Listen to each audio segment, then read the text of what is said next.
Assalamualaikum dan salam sejahtera. Terlebih dahulu saya perkenalkan diri saya. Saya Syarul Nizam bin Ramli, nombor matrik 284116. Saya akan menerangkan tajuk kebebasan bersuara di Malaysia.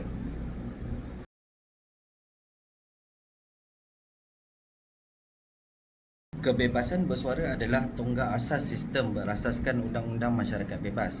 Kebebasan ucapan adalah benteng besar kebebasan mereka makmur dan mati bersama-sama. Hak perlembagaan dijamin oleh perkara 10, iaitu perlembagaan persekutuan dan memberi amaran bahawa hak ini boleh disekat dalam cara berkadar untuk melindungi keselamatan, kebebasan individu atau pihak untuk meluahkan emosi mereka. Sekatan ke atas kebebasan bersuara. Kerajaan telah melaksanakan penguasaan undang-undang untuk menyekat kebebasan bertujuan untuk menjamin hak dan kepentingan rakyat atas alasan dan tujuan tertentu. Sekatan ke atas kebebasan bersuara dapat diringkaskan terdapat 3, iaitu sekatan atas alasan keselamatan dan ketenteraman awam. Yang kedua, sekatan atas alasan kehormatan, dan yang ketiga ialah sekatan atas alasan kemoralan. Sekatan yang pertama iaitu sekatan atas alasan keselamatan dan ketenteraman awam. Terlalu lantang bersuara tanpa sebarang sekatan boleh mengakibatkan keadaan huru-hara apabila timbul isu-isu yang sensitif dan tidak boleh diterima oleh mana-mana pihak.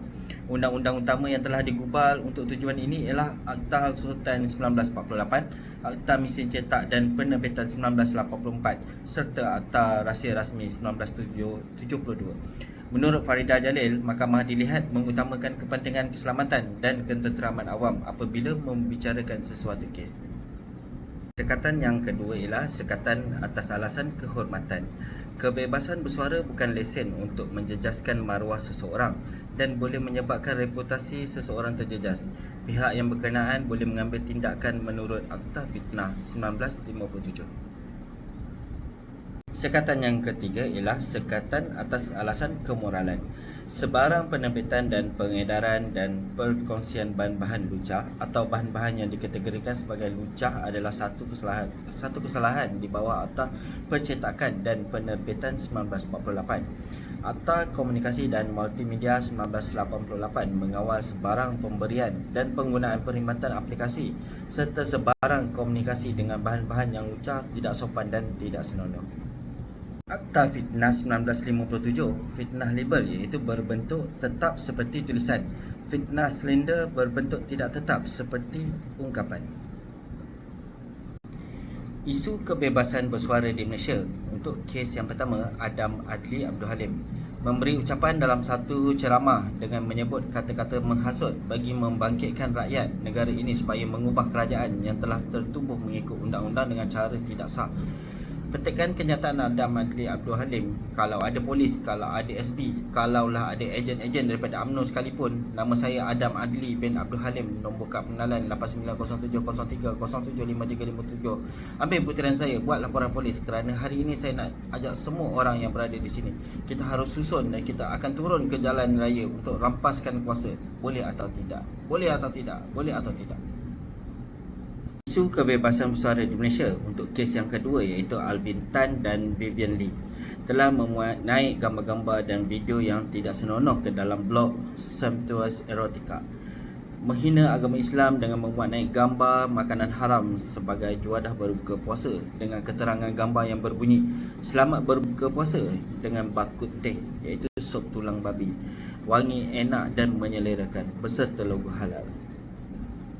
Antara kesan penyalahgunaan hak kebebasan bersuara di Malaysia iaitu keretakan perpaduan antara kaum, iaitu pada peristiwa 13 Mei 1969 adalah satu contoh yang komprehensif dalam menerangkan kesan kepada penyalahgunaan kebebasan bersuara. Kedua, pergaduhan dan peperangan. Pergaduhan antara kaum Melayu dan Cina tercetus hingga menyebabkan kehilangan nyawa.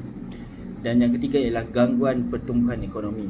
Untuk membanteras kekacauan semasa demonstrasi tersebut, kerajaan juga menanggung kos peralatan yang digunakan. Kesimpulannya, Kerajaan begitu tegas dalam melaksanakan undang-undang bagi menjamin keharmonian hidup di dalam masyarakat majmuk.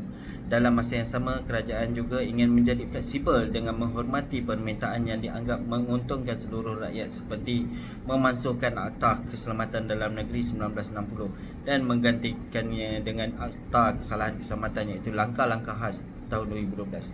Sekian, terima kasih.